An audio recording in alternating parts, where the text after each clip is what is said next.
Good evening! Hi, I'm Verna. And I'm Tracy. And welcome to Bonfire Night. So muli, wini-welcome po namin lahat ng mga pastor, mga primary leaders, mga disciples, mga magulang. And kung first time mo dito, welcome sa Bonfire Night. Wini-welcome din po namin ang aming mga ka-Bonfire Night na nanonood sa iba't ibang bansa. So bago tayo magsimula, panoorin muna natin ang Bonfire Things to Remember.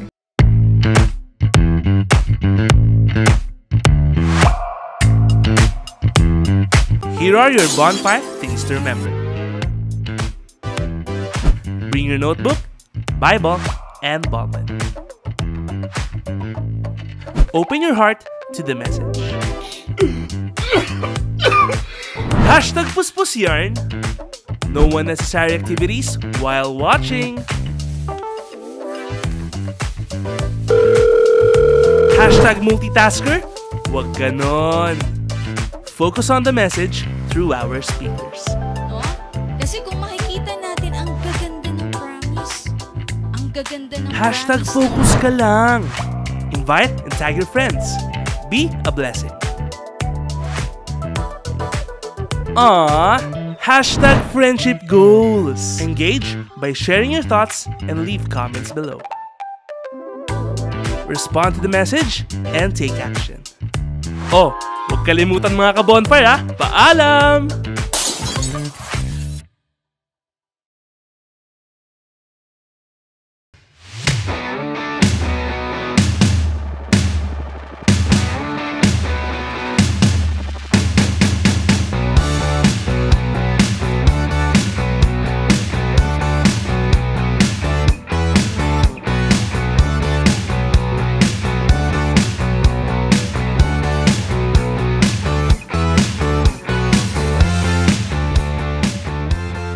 So praise God sa ating Bonfire Things to Remember. So tayo mga ka-bonfire, maging mindful po tayo habang ongoing yung ating live. Make sure po natin na hindi lang po tayo watching, but active po tayo na nag-engage sa ating comment section.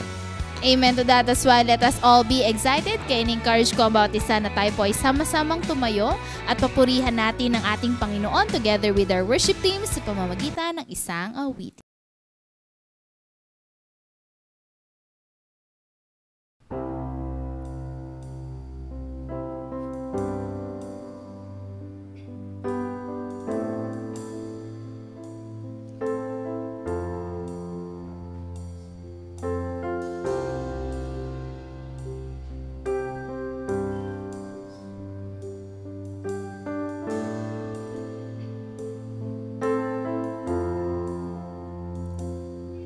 Did I take your joy for granted?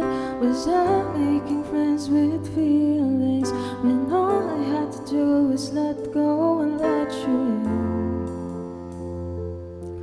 Did I wrestle with devotion in one day and not the other?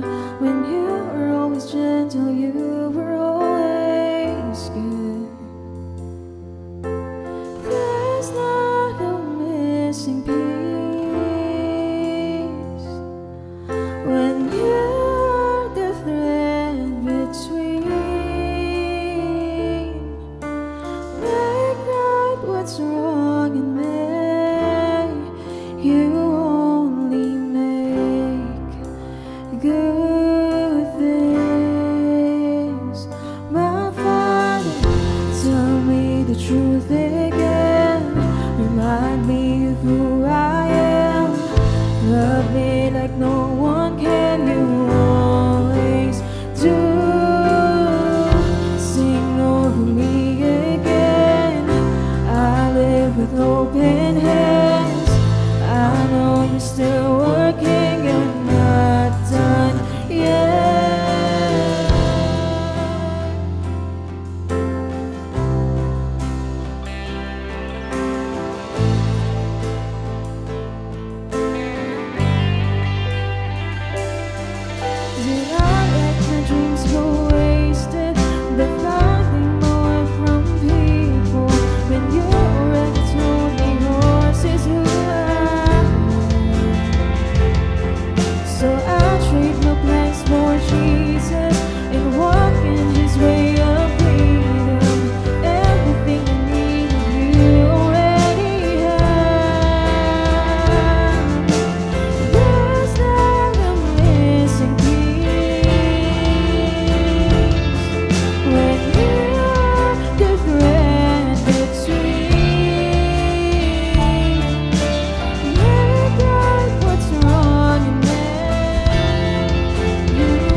when you're the thread between. Make right what's wrong in me. You only make good things.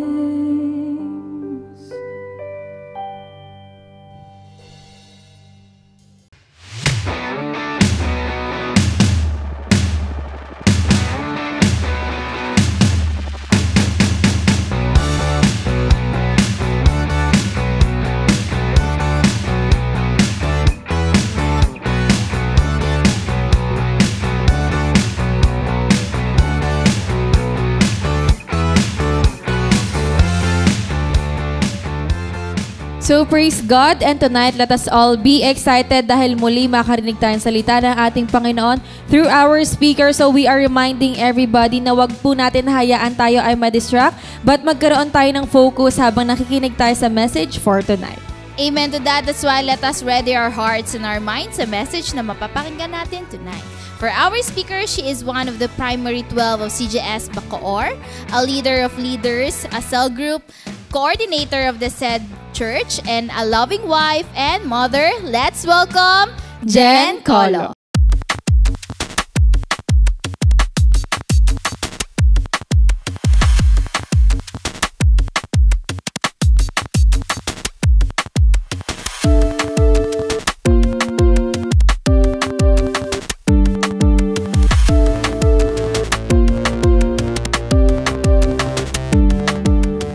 Okay, magandang gabi muli sa ating mga ka-bonfire at sa mga leader, sa mga disciples, especially sa mga pastor po natin. Good evening po sa ating lahat at sa mga nasa ibang bansa po natin na kasama po ngayong gabi. So, good evening po sa bawat isa. At syempre, nagpapasalamat din po ako sa opportunity na muling ipinagkaloob sa akin ng Panginoon na maibahagi o magbahagi ng kanyang salita sa gabi po na ito. So, tayo pong lahat ay manalangin. Yes, Lord God, Diyos makapangyarihan sa lahat. Salamat po muli sa gabi po na to na inyo pong pagsama sa akin. Dalangin ko po na kayo po ang patuloy na manguna sa lahat po ng sasabihin ko. Kayo lamang po ang mabigyan ko ng kapurihan. Dalangin ko rin po ang mga makikinig. Patuloy nyo pong buksan ang tenga, ang puso, Panginoon, upang ang inyong mga salita, ito po ay may apply ng bawat isa. Lord, maraming salamat po muli sa pangunguna ninyo at ang bawat isa po ay buhusan nyo po ng inyo pong masaganang pagpapala. Maraming salamat po muli sa pangalan po ni Jesus. Amen. Okay, so ang ating pong text na matatagpuan po sa James o sa Santiago. So babasahin ko po siya sa Tagalog. Ayan. So sabi niya po dito sa Santiago 1, verse 2 hanggang 4, mga kapatid, magalak kayo kapag kayo dumaranas ng iba't ibang pagsubok, sapagkat alam ninyo na lalong magiging matatag ang inyong pananampalataya matapos ninyong mapagtagumpayan ang mga pagsubok na yan. At dapat kayong magpakatatag hanggang wakas upang kayo'y maging ganap at walang pagkukulang. So, ayan po, no? So, nakita po natin dito yung mga previous po na aral na narinig po natin about po sa paglagong espiritual. Ayan po, no? So, paano nga ba mag-level up ang faith po natin sa kabila ng mga nararanasan po natin na mga pagsubok? Bukod sa ibinigay ng buhay ang Diyos na dapat nating gawin bilang tagapagligtas. So, ang bawat Kristiyano o disciple, ang journey natin ay lumago. Diba? O nakadesign tayo sa paglago. Dahil, ayan, so dahil ito yung inaasahan at gustong makita sa atin ng Panginoon na tayo ay may paglago. Ayan po. So sapagkat ito yung ito yung talagang gusto sa ating makita ng ating Panginoon na meron tayong ginagawa sa kabila ng ano yung nangyayari na pangyayari sa buhay natin, mga pagsubok man yan, mga problema man yan, di ba? Na ang gusto niya, lumago tayo at mamunga bilang isang disciple niya o bilang naglilingkod sa Kanya. So ang paglago kasi, hindi yan mangyayari nang wala tayong ginagawa. Tama po ba?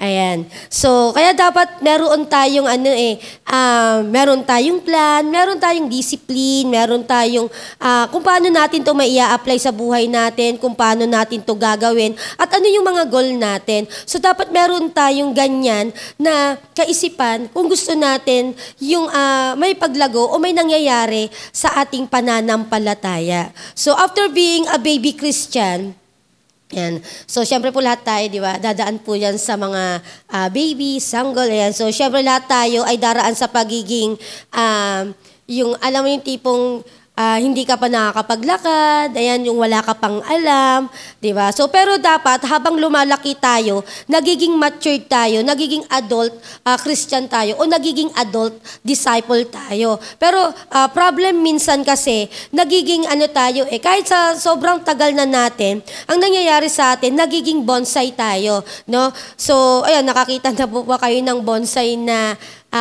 halaman. Nakikita po natin yung hindi po siya lumalaki.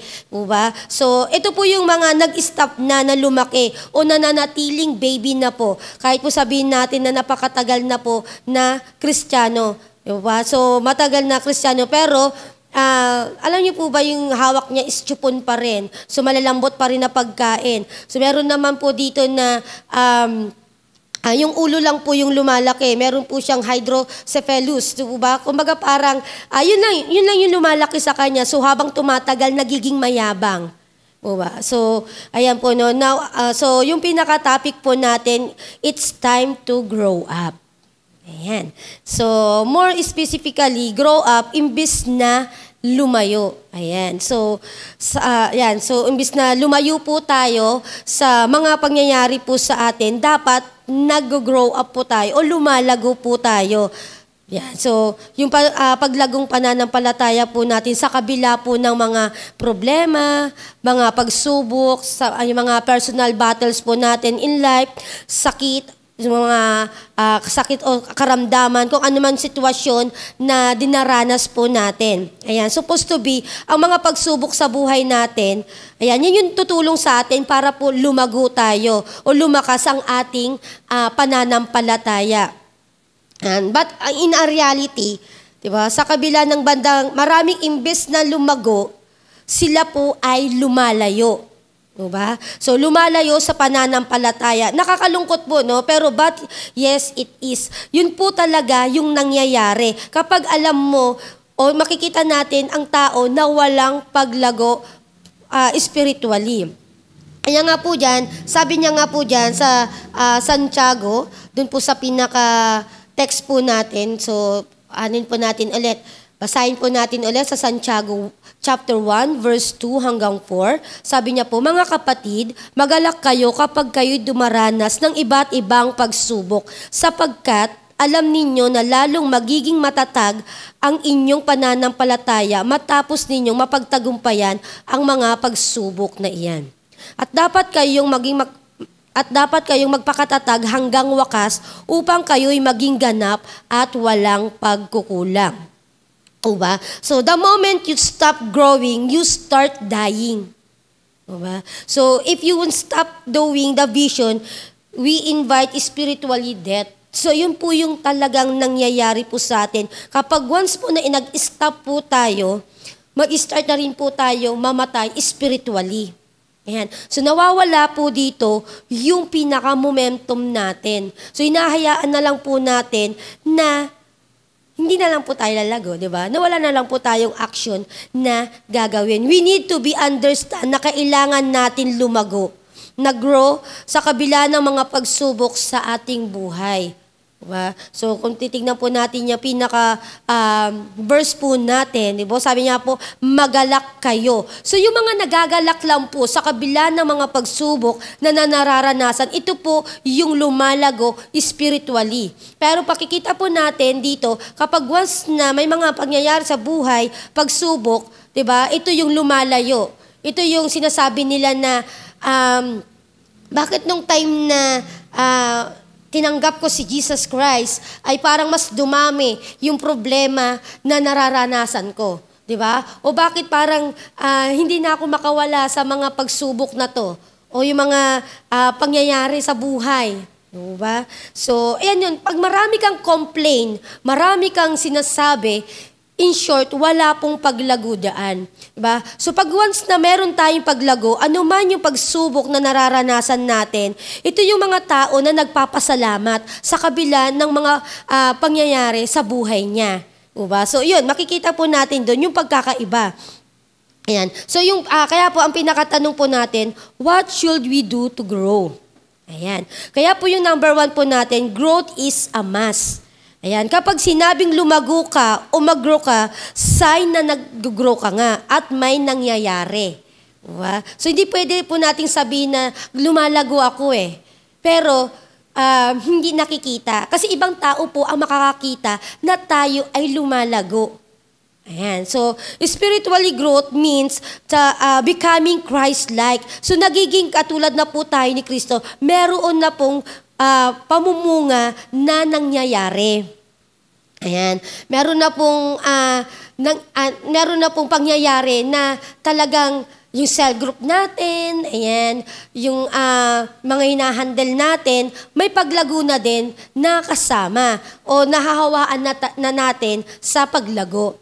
So, meron po ditong getting deeper in His Word. So, mas lumalalim na yung pagkakilala natin sa Panginoon.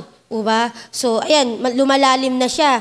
Kumbaga parang hindi ka na nagtatanong, totoo ba na my Lord? Totoo ba na sasagutin niya yung mga panalangin ko? Diba? So, wala nang mga ganung mga katanungan. So, ayan, spiritually growth means getting closer to God. So, andyan na yung mas nagiging malapit ka na sa Panginoon, lumalalim na yung relasyon mo sa Panginoon. Ayan. So, meron din po siyang continuous spiritual motion. Yung tuloy ang pagkilos, hindi tatamad-tamad. Alam niyo po ba yun na kung saan, kahit na pagod ka sa trabaho, sa school, ang daming activity, diba? Pero kapag time na gawain, sumisigla ka, excited ka pa rin na pumunta sa isang gawain. Diba? Kasi may continuous spiritual emotion ka. Ayan. So, hindi patamad-tamad ang mga nag-grow. Ayan, tuloy-tuloy po siya. No? In short, walang kapaguran ang nag-grow spiritually. So katulad lang po yan ng isang halaman. No? Lahat naman po tayo siguro dito nakakita na ng halaman. No? Ang halaman, alam mo na tumutubo yan. Diba? Kapag lumaki na at the same time, namumukadkad at namumulaklak. Ayan, na nakikita natin yung nagiging halaman na siya, mas nakikilala natin kung anong klaseng halaman na ba siya. Same as disciple. No? Kumbaga parang same tayo ng halaman. Nakikita yung pagiging disciple natin kapag lumalago na tayo, nakikita na ang bunga sa buhay po natin. Ayan. So nakikita na pagiging disciple natin, nakikita na yung pagbabago sa buhay natin. Ang halaman po, need niya yung air, water, sunlight, and extra care to grow. Diba? So disciple, the same. Ayan. Same lang po siya. Pero paano naman kung may mga nagsisimula ng magiging sagabal? Diba? Sa pagtubo ng halaman. Ayan. Pinalilibutan na ng maraming damo, nagkakaroon na ng malakas na bagyo. Ayan, you will still grow. Ayan. O hayaan mo na lang na mamatay ang pananampalataya mo. So, ayan, disciple, we should move forward kahit po maraming sagabal sa atin, maraming pagsubok, tuloy pa din. Ba? Sabi nga dun sa pinakano natin dati, declaration, tuloy pa rin sa ating pananampalataya. So, dahil pag huminto ka sa paglago, talo ka. Diba? Talo po tayo. Walang dahilan ng isang Kristiyano o isang disciple para hindi lumago sa kanyang pananampalataya. Dahil po nakadesign tayo o dinisign na tayo ng Lord para mag-grow. para po mayroon pong mangyari sa atin. Tayo ay dapat lumalago. Habang tumatagal po, dapat palago tayo ng palago. Kung paano tayo lumalago, it is our personal choice. Ayan. Ang paglago ay kasali po yan ng natin, yung pagdesisyon po natin. No? Decision po natin na lumago. Ayan. So, decided to grow. Dapat decided tayo sa pag-grow po natin. So, paano ba natin gagawin yan na maging decided? Nagsisimula po yan sa sarili po natin. After all, wala nang ibang magpapakain po sa atin. O, di ba, sa bawat isa, kundi ang sarili mo lang pagdating ng panahon na nag-iisa ka na lang at may dinaranas na problema. So dapat kahit mag-isa ka na dyan, nakatayo ka pa rin, naka-stand firm ka pa rin dyan sa kinakatayuan mo, kahit anong bagyo yung dumating po sa atin. Kasi alam po natin na malalim na o meron ng ugat yung ating paglago o yung relasyon po natin sa Panginoon. So hindi mangyayari ang paglago o spiritual growth ng isang gabi lang o isang araw. Kaya nga po, nandiyan yung process po natin. 'Di ba? Una diyan is iwin tayo. 'Di ba? Yung mga nawin po diyan, yung mga nakapasok na po sa Life Plus, 'di ba? SOL 1 o Destiny Training 1, 2, 3 hanggang sa ikaw na mismo ang nagpapakain, ikaw na mismo ang leader. Diba? Na dating nagapakinig ka lang, ngayon ikaw na ang nag-share o ikaw na yung nagtuturo. Kailangan mo ng disiplina sa sarili mo na maging loyal sa salita ng Diyos. Ayan po. No? So paano natin? Ito yung mga challenging times na kailangan mo na patunayan sa Diyos ang loyalty mo. Na kahit may mga pinagdadaanan ka, ikaw ay nakakapag-devotion pa rin, nakakapag-morning prayer, o nakakapanalangin, nakakapag-cell group, nakaka-attend sa lahat ng mga gawain o anumang mga gawain yan.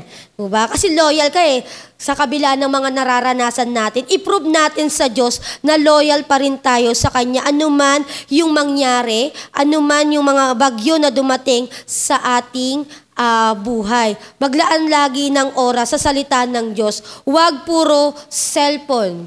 Manalangin ka, mag-devotion ka. Kaya nga po sabi niya po dyan sa Gawa 2:42, sabi niya, ilaan nila ang kanilang mga sarili upang matuto sa turo ng mga apostol, magsama-sama bilang magkakapatid, magsalo-salo sa pagkain ng tinapay at nananalangin. Diba? So, ayan, naglaan po daw sila ng oras na makinig, di ba, sa mga turo ng mga apostol. At ito po yung nagsama-sama, pakikipag-fellowship po yan sa mga cell group po natin. Diba? Ilaan po natin ang ating oras, ang ating buhay sa mga spiritual na mga gawain. We need to learn how to grow intentionally. Ayan. Hindi naman, okay, Christian na ako. Okay, disciple na ako. Diba? Hindi pwedeng, church, palugawin mo ako. Diba? Nang wala kang ginagawa, hindi po tayo lalago nang walang ginagawa. Ikaw mismo ang maglagay sa sarili mo ng initiative na paano po tayo lalago. Dapat meron po tayong pagkilos, meron po tayong meron po tayong ginagawa. Diba? Pagdating po sa spiritual po natin. Hindi pwedeng, andyan naman si leader andyan naman si pastor, andyan naman yung mga iba kong ano. Pero, sumasabay ka lang ba sa agos nang wala kang ginagawa? Diba? So, ayan, kung alam po natin sa sarili natin na hindi pa po tayo lumalago, it's time na po na ito na po yung panahon para po mag-start po tayo na lumago para po sa Panginoon. Ayan. So, number 2 po, what should we do to grow? Number 2 is stay connected to God. Ayan. Sabi niya po dyan sa 1:15, 4 hanggang 7 po. Ayan. Sabi niya po dyan, Manatili kayo sa akin at mananatili din ako sa inyo. Hindi makapamumunga ang sangang hindi nananatili sa puno, gayon din naman hindi kayo magbubunga kundi kayo mananatili sa akin. Ako ang puno ng ubas at kayo ang mga sanga. Ang nananatili sa akin at ako sa kanya ang siyang mamumunga ng sagana, sapagkat wala kayong magagawa kung kayo'y hiwalay sa akin. Ang hindi nananatili sa akin gaya ng sanga ay itatapon at natutuyo. Ang ganyong mga sanga ay itatapon, iyahagis sa apoy at nasusunog. Kung mananatili kayo sa akin at nananatili sa inyo ang aking mga salita, hingiin ninyo ang anumang nais ninyo at matutupad ninyo at matutupad iyon para sa inyo. So these are na makikita po natin dito, diba, na need po natin ng na mag-stay po tayo ng connected po tayo, stay connected po tayo kay Jesus Christ. Po ba? Kasi malinaw po dyan na ang sabi niya, ang hindi daw po namumunga o hindi daw po lumalago ay puputulin at iyahagis daw po yan sa apoy. Ayan. So kasi gusto po ng Lord dito na meron po tayong paglago spiritually, maging fruitful po tayo. Without Him, you cannot bear fruit. So wala po tayong magagawa kung tayo po ay nakahiwalay po sa ating Panginoon. So maglaan po lagi tayo ng oras sa salita po ng Panginoon. Wag puro wag puro tayo pang sarili lamang po nating kagustuhan. Kasi pwede po tayong nadidisconnect na po tayo nang hindi pa po natin nalalaman. How to stay connected po. No? So, communicate with God through prayer. So, ayan po, na napakahalaga po. Bakit po pa ulit-ulit na lang yan? Panalangin na yan, yung morning prayer na yan. Kasi po, ito po ay isang connection po natin sa Panginoon para po makapag-stay po tayo o manatili po tayo. So, kailangan po natin ng prayer na regular para po tayo po ay konektado po at ma-receive po natin yung guidance po sa atin ng Panginoon. Ayan. And study down and meditate on the Bible. So ito naman, bakit ulit yung devotion natin, di ba? Bakit kailangan lagi tayo nagdi-devotion? Kasi ito po yung engaging with God. Words allow you to deepen your understanding on this character and will. So dito po natin malalaman ngayon, dahil sa salita ng Lord, yung ano ba yung kalooban talaga sa atin ng Lord? Ano ba yung gusto sa atin ng Lord? So kailangan po, meron po tayong devotion na hindi po tayo pumapalya. Kapag once po na nag-grow ka spiritually, hindi mo hahayaan o hindi po natin nahayaan na mag-skip po tayo ng isang araw. Kasi kapag once na nag-skip po tayo ng isang araw, pangalawang araw, nawawala po yung momentum natin sa pagdi-devotion natin. Di ba? So parang, putol-putol na devotion yung nangyayari sa atin. Hindi natin nabubuo yung isang taon na devotion po natin. Diba? Ayan. So, seek the Holy Spirit guidance. So, ask natin, Holy Spirit, di ba? Na yung Holy Spirit, dapat lagi nating kasama yan. In short, dapat body natin yung Holy Spirit. The Holy Spirit can guide you and help you understand God's Word. So, siya yung magbibigay sa atin ng kaunawaan doon sa salita ng Lord. So, dapat lagi nating inaas yung guidance ng Holy Spirit para i-guide niya tayo doon sa ano man yung babasahin natin, kung ano man yung isi-share natin, diba, sa mga nakakasalamuhan natin na binabahagian natin ng salita ng Lord. Ayan. And join in a community of believers. So ito po yung cell group natin, connecting with other disciples can provide support and encouragement in your faith journey. So, ayan po, no, na mahalaga po na meron po tayong community na sinasamahan. Ayan po, ito po yung ating cell group. Ayan, so dapat hindi tayo nag-skip ng cell group po natin. Hindi mo hahayaan na walang cell group sa loob ng isang linggo. Diba? So hindi ka papayag sa kabila ng kabisihan, sa kabila ng mga problema, mga pagsubok sa buhay po natin. Live a life of service and obedient. Diba? Living according to God's will, it's a way to demonstrate you're connected to Him. Ayan. So tayo po ay buhay. So ang lahat po ng nabubuhay o may buhay ay meron po dapat paglago o dapat po meron pong paglaki, diba? Na nararanasan. So ang wala lang pong paglago ay ito po yung mga patay. Diba? O yung mga sabihin natin mga bagay na walang buhay. So wag na nating asahan na lumago yun. Ayan. So dapat stay connected din po tayo sa mga leader po natin. Ayan. Sa mga po natin, sa mga training po natin. Ayan. Stay connected po yan. So minsan po kasi nababaliwala po natin yung leader po natin. No? Na minsan nagiging negative pa minsan yung kaisipan natin pagdating sa leader na, parang mas magaling ako sa leader ko. Diba? Parang dapat ito yung ginagawa niya, ganyan. Diba? So, ayan. So, kung gusto mo na maging, yung pinupuna natin sa leader natin, dapat ikaw maging leader. At kung ano yung pinupuna mo sa leader mo, yun ang mangyari na dapat mong gawin. Diba? So, ayan po na, wag nating anuhin ang ating mga leader kasi sila po yung mga katuwang natin spiritually, di ba? Sa mga training po natin, dapat connected po tayo dyan. Sa mga conference, cell group, o ano man po mga gawain natin, dapat po connected po tayo dyan lagi. No, dahil walang lumalago mag-isa. Wala po dapat nag-i-insulate mag-isa sa kanyang comfort zone na tinatawag at wala tayong magagawa kung tayo po ay hiwalay po sa ating Panginoon. Okay, so point number 3 po. Diba? So number 3 po, never neglect worship.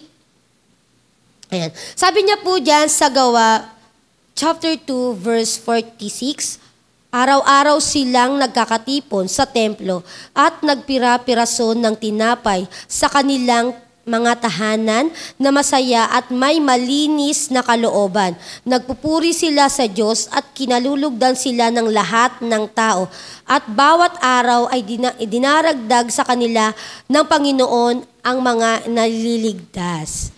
Diba? So, ayan po, no? Na make it habit, worship God.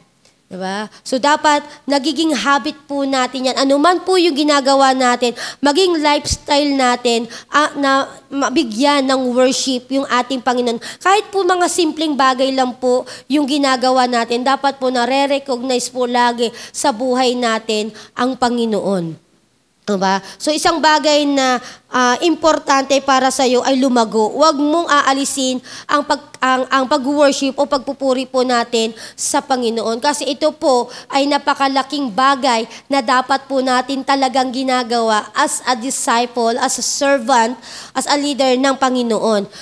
Isa sa mga sekreto ng paglago spiritually ay magandang relasyon po natin sa Panginoon. Yan, na may kasamang pagpupuri sa Kanya sa kabila po ng mga pagsubok na ating pong nararanasan. Kaya nga po dapat anuman po yung ginagawa po natin, kahit na alam natin na napakasimpleng bagay lang, ano ba yun, kunyari maglalaba ka, hingin mo yung help, no? O maghuhugas, kumbaga parang lifestyle na talaga natin na mabigyan ng kapurihan ang ating Panginoon. Hindi lang yung pag mag-worship ka kapag nasa loob ng church, 'di ba? O kasama mo yung mga disciple mo na kung saan man tayo na gawain ng Panginoon, doon ka lang ba mag-worship? Paano kung nasa loob na tayo ng bahay, nasa trabaho, nasa school, 'di ba? Naiisip pa ba natin na talagang nabibigyan ko ba talaga ng worship o nawo-worship ko ba talaga ang Panginoon? Ayan. So dapat po magkaroon po tayo ng tanong sa sarili natin. Kahit saan ba ako pumunta, na talaga bang may worship akong ibinibigay sa Panginoon? Talaga bang ina-acknowledge ko siya? 'Di ba? O tuwing kasama ko lang ba yung aking mga ka-cell group, 'di ba? Yung mga nasa loob ako ng church, doon ko lang bang ba nare-recognize ang Lord? Ayan. So dapat po kahit saan po tayo, dapat po sa area po ng buhay natin, meron po tayong pag-worship po sa ating Panginoon.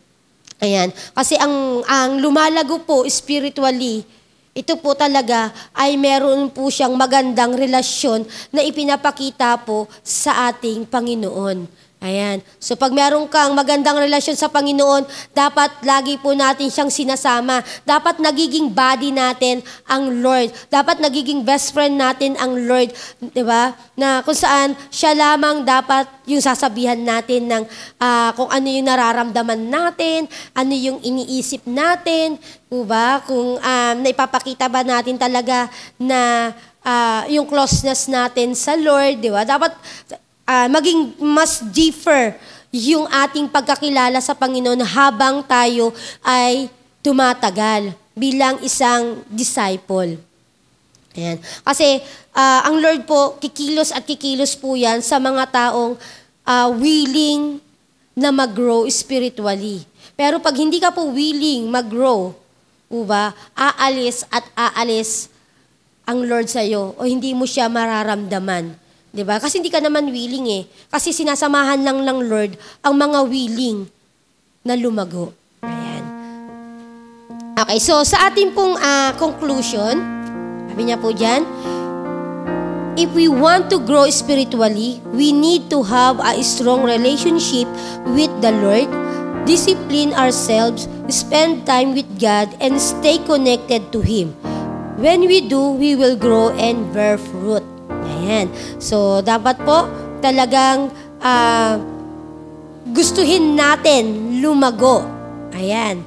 Dapat gusto po natin at dapat intentional po na tayo ay lumalago. Okay po.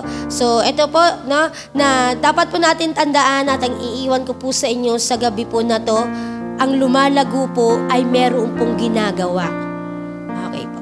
And, syempre, kayang-kaya niya yung mga pagsubok na mararanasan sa kanyang buhay. So, tayo pong lahat ay manalangin. Panginoon, salamat sa gabi po na to, na kung saan dalangin ko po na kayo po ang patuloy na manguna sa amin. Palakasin nyo anuman po ang nakikita nyong mahihina po sa amin. Dahil nais po namin lumago, mas lumalim sa inyong mga salita, mas lumalim ang aming pong relasyon po sa inyo. Kayo po ang patuloy na manguna, patuloy na kumilos, Panginoon, na ang anumang nararanasan namin sa buhay, ito po ay makakayanan po namin sa tulong ninyo. At dahil po kami po ay lumalago, Panginoon, nais po namin na ito po ay makahawa din po kami sa aming mga ka-cell group na kung saan makapagbigay kami ng encouragement na lumago din sila spiritually at hindi namin dapat ito sarilinin at hindi kami maging makasarili dahil alam po namin ang lumalago ay hindi po nagiging makasarili kundi ito po ay nagiging mapagbigay. Kaya dalangin ko po ang lahat po ng nakakarinig ng inyong salita sa gabi po na to ay simulan na po ang paglago. Ano man po ang mga nararanasan po nila ay sila po ay patuloy na kumapit sa inyo na maging connected po sila sa inyo, Panginoon. Kayo po ang patuloy na kumilos, patuloy na manguna po sa amin at kayo po ang patuloy na magpalago ng aming pong pananampalataya. Ito po ang aking dalangin sa pangalan po ni Jesus. Amen.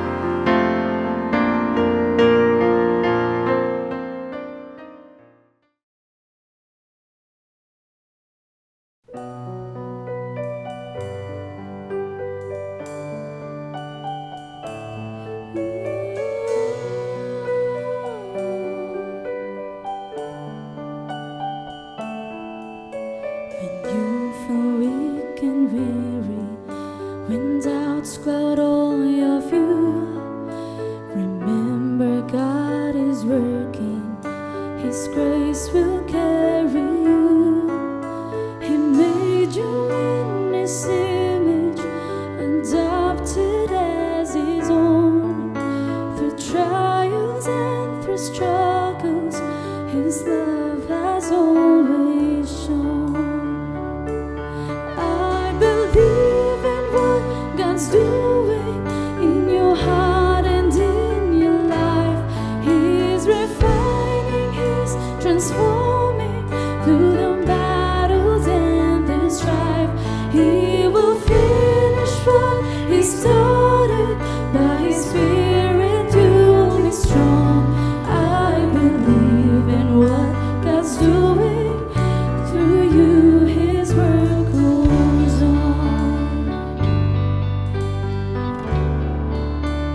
His promises remain. He is shaping, He is leading through the joy and through the pain. Every step is held by mercy. Every tear will not be lost. God is working ever faithful. Jesus paid the final cost. I believe in what God's doing in your heart and in your life. He's refining, He's transforming through the battles and the strife. He will finish what He started. By His Spirit you'll be strong. I believe in what God's doing through you. His word goes on. Yes, I believe in what He's doing. Forever faithful, true and kind. Keep your eyes on Christ, your Savior. For His good purpose you will find.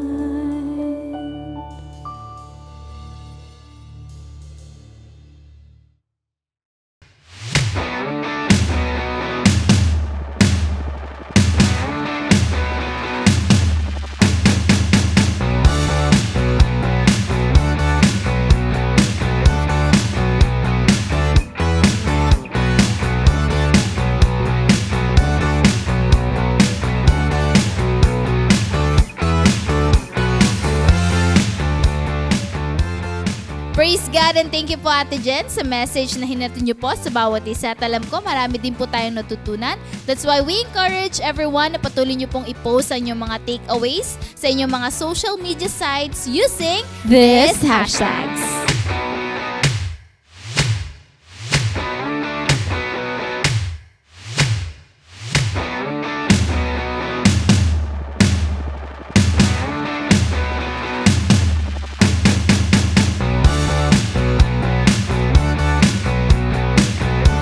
So praise God and salamat po sa lahat na nakasama namin dito sa ating Bonfire Night. Salamat po sa ating mga pastors, yung mga primary leaders po natin na bumobilas before Friday, sa ating mga disciples, leaders, and kung invite ka po dito ngayon, pwede ka pong ma-involve din sa ating mga online cell group. So continually, we encourage everybody na patuloy nyo pong supportahan ng ating CJS Philippines Facebook page, ang ating CJS Philippines Bonfire Facebook page, yung ating YouTube channel, TikTok, and Instagram. Itong mga social media accounts po natin, let us make sure na maximize natin ito all for God's glory. Amen to that, and we also encourage everyone sa darating na online simbahay. Sunday, andun pa lang tayo, minamaximize na natin ang ating invitation. Sabado pa lang, nirarally na natin at ini-invite na natin ang ating mga friends, family, and colleagues para sila rin po ay mabless sa message na ihahatid sa atin ng ating buting pastor, Pastor Rami Henares Jr. So, thank you and God bless!